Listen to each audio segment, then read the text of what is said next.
நேயர்கள் அனைவருக்கும் பாசமிகு தமிழ் மகளின் சுதந்திர தின விழா நல்வாழ்த்துக்கள். என் பெயர் தர்ஷனா. நான் 4ஆம் வகுப்பு படிக்கிறேன். நான் பேசி எடுத்துக்கொண்ட தலைப்பு என்னவென்றால் சுதந்திர இந்தியா.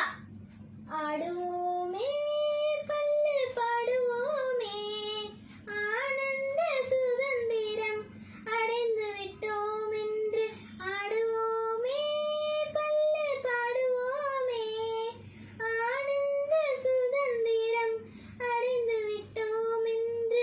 சுதந்திரம் பெறுவதற்கு முன்பே இந்திய சுதந்திரம் பற்றி கனவு கண்ட மகாகவி பாரதியாரின் சுதந்திர பள்ளுதான் இது.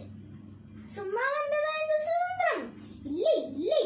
எத்தனை தியாகங்கள், எத்தனை போராட்டங்கள், எத்தனை உயிரிழப்புகள். அனைத்து நம் நெஞ்சு நிற்கும் ஓரொற்றை நாதம் இந்திய சுதந்திரம். சுமார் அரை நூற்றாண்டுகளுக்கும் மேலாக நாம் இந்திய சுதந்திர காற்றை சுகமாய் சுவாசித்து வருகிறோம். 1947ஆம் ஆண்டு ஆகஸ்ட் மாதம் 15ஆம் நாள் நமது புதிய தேசத்தின் தொடக்க நாள். ஆம், நமது சுதந்திர இந்தியாவின் சொர்க்க நாள்.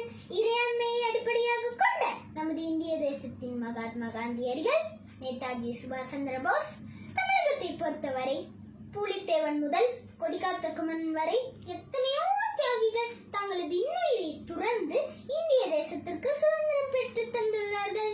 இந்திய குடிமகனாயிருக்கின்ற நம் ஒவ்வொருவரும் நம் தாய் நாட்டிற்கு செய்வேண்டிய தனிப்பெரும் கடமை என்னவென்றால், சுதந்திரத்திற்காக பாடுபட்ட வீரர்களின் தியாகங்களை நினைவில் வைத்துக் கொள்வதும் அவரை பெற்று தந்த சுதந்திரத்தை வீணாகாமல் பார்த்துக் கொள்வதும் தான்.